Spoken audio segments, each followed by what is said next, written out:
Now we'll make part 3, which we'll call slider, if you have a look on the list.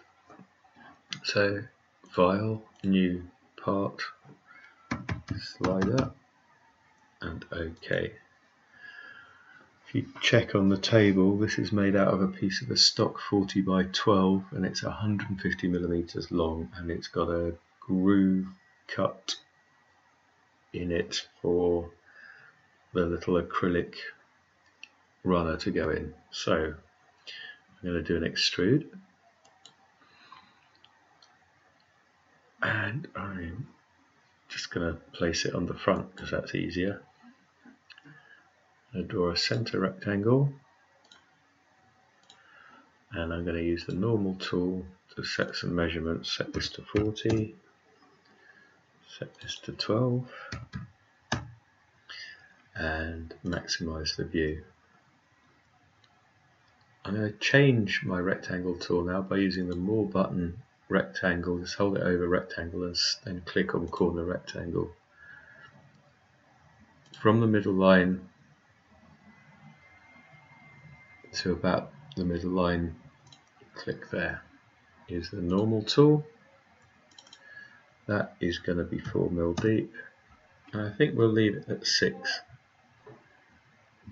I'm going to use the delete segment to cut this out. I need to click twice because there's 2 bits to remove, the original rectangle and the second rectangle. Then I'm going to click OK and set a measurement in here of 150. Press enter and then click OK. Pop it into isometric, maximize it, and there is the slider part. Now, I'm just going to spin this round, highlight the sketch.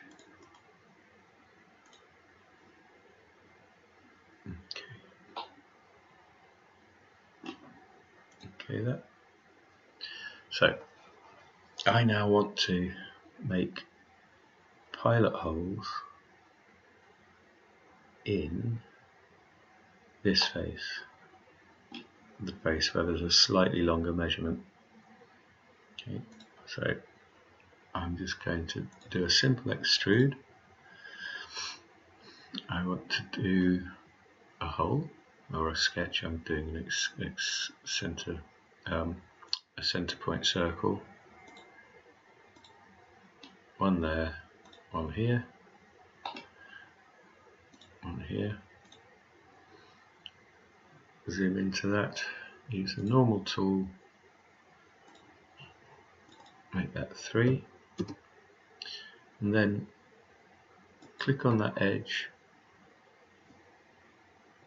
click on the circle, and middle click with the scroll wheel and make that 24.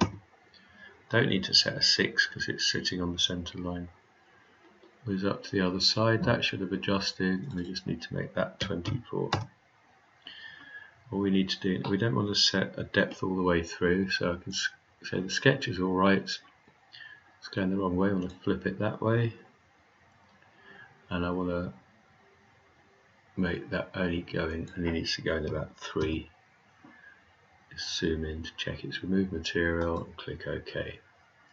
So we can save that, and that's our third part created. Let's save that and do file, new part, acrylic slider, call this slider underscore blade. Okay, this is very, very simple. Again, it's a simple extrude.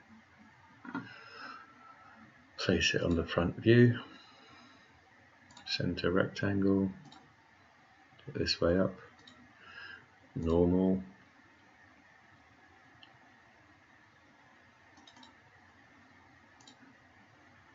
double click that one, make it 6, double click this one, maybe I can drag it out of the way, double click, make that 4. And from looking at my table, the slider blade is about 102 mil long, so pop this into isometric, say OK, Change that to 102 and save. There we go, save. That's our fourth part created.